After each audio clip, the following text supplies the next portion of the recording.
Hi and welcome. I'm Kate from Nancy's Notions, and today I'd like to show you how easy it is to create your own chenilled fabric. This soft, highly textured chenille starts with fabrics and machine stitch channels. The only specialty item you really need is a chenille cutter, and it just makes cutting the chenille fabric so much easier and much faster. And I'll detail this in just a minute.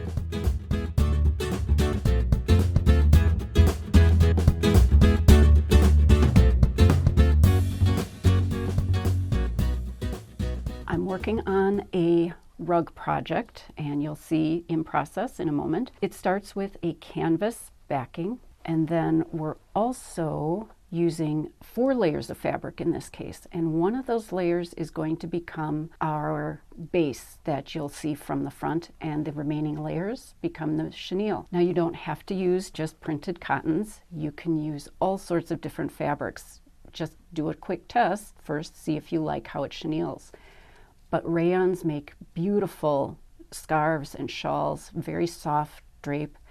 And then if you use a softer, gauzy kind of cotton in layers, those create beautiful, fluffy, cuddly baby blankets or throws, even pillows and rugs.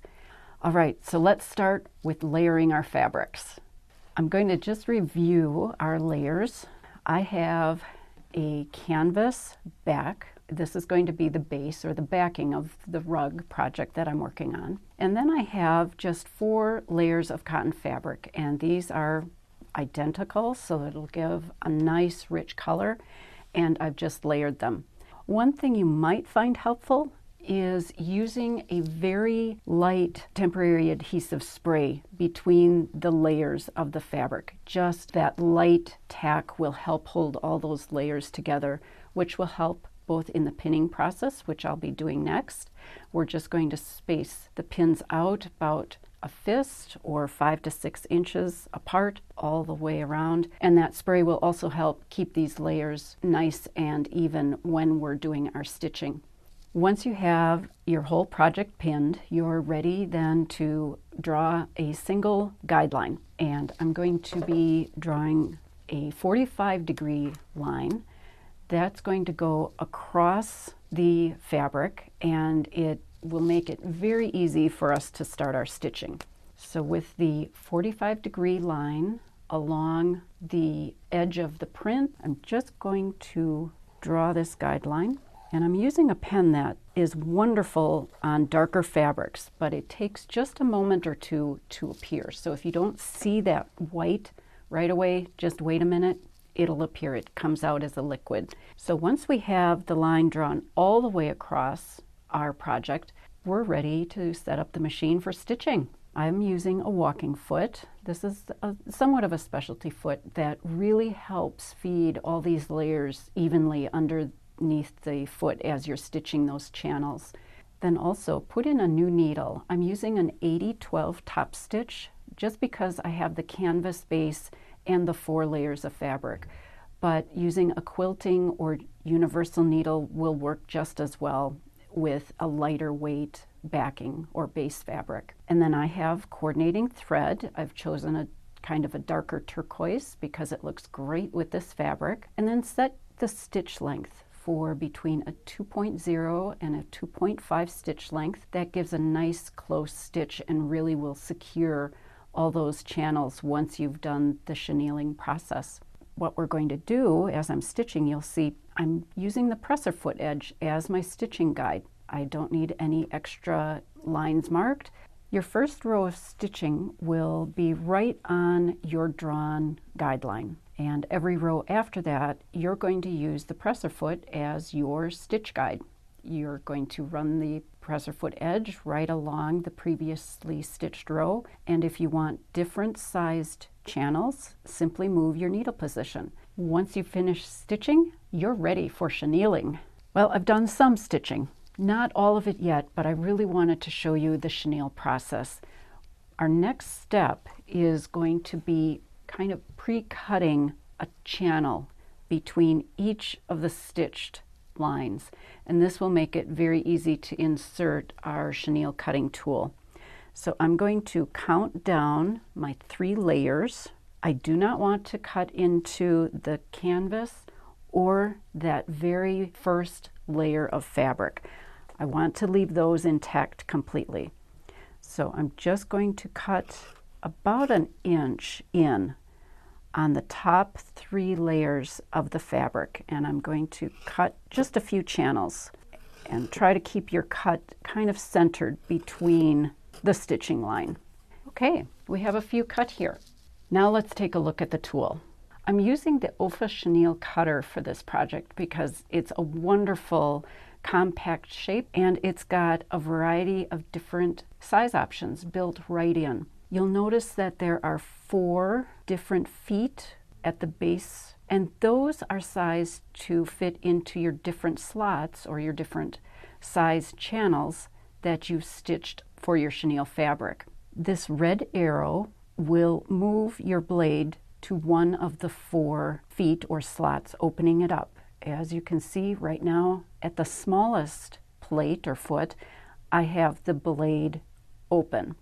We're actually going to use one of the larger slots, so I'm just going to move the dial and one more turn, and we have the extra large. Then you'll also notice there's another arrow on the dial, and this is in correlation to the blade itself. Now you're doing a lot of cutting and going through a lot of layers of fabric, and that's going to dull your blade somewhat quickly. So just turn the dial to get to a new section of the blade. Your blade isn't actually rotating as you're cutting, it's staying stationary. So by rotating the dial, you're going to get a new part of the blade exposed in that slot there, and you'll have easy cutting. We're ready to start the chenille process, and I'm going to just peel back those 3 layers that I pre-cut, slip my blade in, always cut away from you, and it cuts like butter. And we're going to do another one. Just slide right across. That foot slides right in the channel, right between those stitched lines. And yes, you will get some thread buildup. Just carefully pick that out, or use little tweezers. Don't ever get your fingernails in that blade area because that blade is still really sharp. And we'll just have fun cutting. And you can see how easy it is to cut all these channels. Once I had all my channels cut, I'm ready for the washing and drying process. They go through the washer and the dryer. Just throw a pair of jeans or extra towels in for extra fluffing action. Be sure you check your dryer lint collection because these do leave a lot of lint, so make sure you clean those out periodically through the process. But that's what causes your chenille to bloom, is all that activity. So this is what it looks like, beautiful fluffy channels. To finish our project, we added a binding, and then you can also get free instructions if you like this project by clicking the link below. I'd like to show you a few examples of other chenille projects that just have a wonderful look and feel to them. If you want a really beautiful, fluffy baby blanket, try chenilling on both sides. Here we have a base fabric that's kind of a multicolor, so you can see a pattern through, and then it was just layers of white, almost a gauze that was used. So it gives this really wonderful reversible quality to it.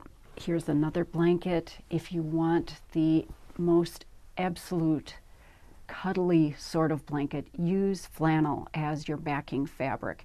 Here we use the bright colored side on the reverse, but then the wrong side of the flannel is allowed to show through, and that works just beautifully. And with this bright colored cottons, you have just the softest blanket ever. And don't forget denims. Denims can give a fantastic looking texture with all their dyes and the different weaves. really makes it fun. This was actually stitched and cut in a chevron pattern. A little more challenging to cut, but really great fun. And this would make a fantastic pillow top. So I hope you've enjoyed learning a little bit more about chenilling your own fabric. I know I've really enjoyed it. It's a wonderful process to watch fabric become even better fabric. I'd love to see what you put together.